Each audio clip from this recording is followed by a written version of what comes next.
So let's go ahead and take a look at our next operation, which is multiplication, or we'll call it multiplying integers here.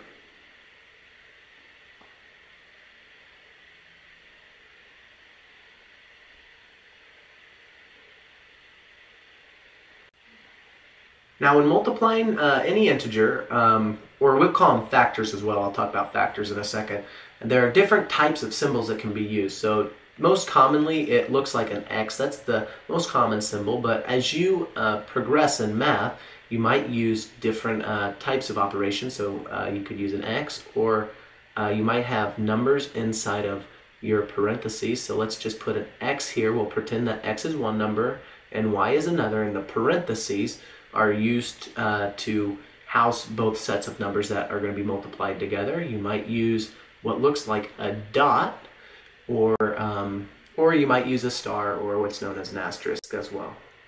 So when you multiply integers together, well, what we call these integers, we call them factors, and a good way to visualize it, let's pretend you have a factory here. So I'm going to put a factory, and factories, they create products. So whatever shipped out of this factory is considered a product.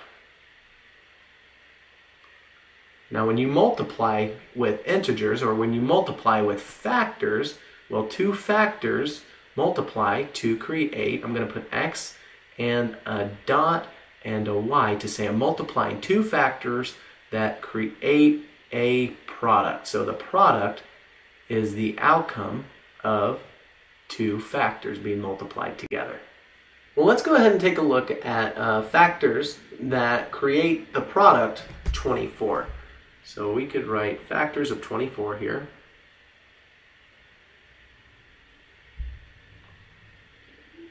And a good way of doing this is listing out all of the factors below. So I know that 1 times 24 create the number 24, or the product 24. And what I'm going to end up doing with this list is creating what's known as a factor rainbow. The next set of numbers that I know that multiply into 24 are 2 times 12. I'll put a 12 on this side here. And I want you to notice as we increase in value here from the left to the right, well, the numbers are decreasing in value from right to left. So the central point, I'm going to basically run out of numbers that I can use, or factors that I can use to create the product 24.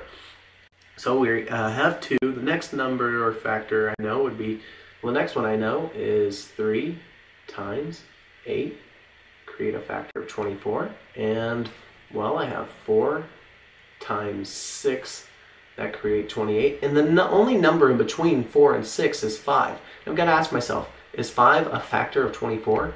Well, no, 5 doesn't go into 24, so it's not going to be on this list. And I've run out of numbers or factors that can create a product of 24. Let's fix that 6 real quick. And then I'm going to create the rainbow. So let's go ahead and create our factor rainbow real quick. I'm going to start with purple, and I'll connect the factors that create the product 24. I'm going to choose different colors every time, but you don't have to do that. If you just have a pencil, you can connect all of the factors that create the product 24 with just one color, but we'll make it a little bit more visual. We'll grab a yellow here. So we have 2 times 12, and finally our last factor, I'll use a red here, and 1 times 24. And now we see a rainbow emerges of all the factors that create the product 24. I'm going to get rid of the number lines here in the multiplication section, and also this quadrant for division here. And that should give us some more room. I want to look at a couple more things. Let's take a look at what happens to the product when you multiply factors together that have different signs. Well, the first one that we're going to look at are two positive integers that are being multiplied together. So a positive and a positive multiplied together create a positive product. Whatever the value is here will always be positive. Also, if you take two negative factors or integers and multiply them together, what will end up happening is you'll get another product that is positive. So your outcome is positive when you multiply two positives together or two negatives together.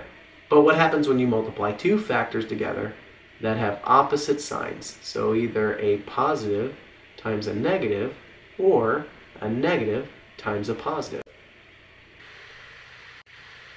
Opposite signs that are multiplied together, they create products that are negative in value. Okay, so this is the first rule.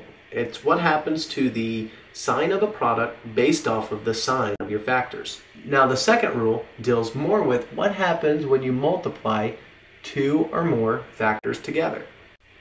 So when you multiply 3 times 2, it's fairly simple. You just multiply the two factors together. But what happens if there's a third number in this list? So this is equal to 6. But what would happen if I threw a third factor in? So let's just say 3 times 2, and I'll put a 4 in as well. First, we'll multiply 3 times 2. Well, we know that 3 times 2 is equal to 6, so I'm going to put a 6 down below. From here, you'd multiply any additionally listed factors. We have 4 listed, and 6 times 4 is equal to 24. Let's go ahead and we'll box that up.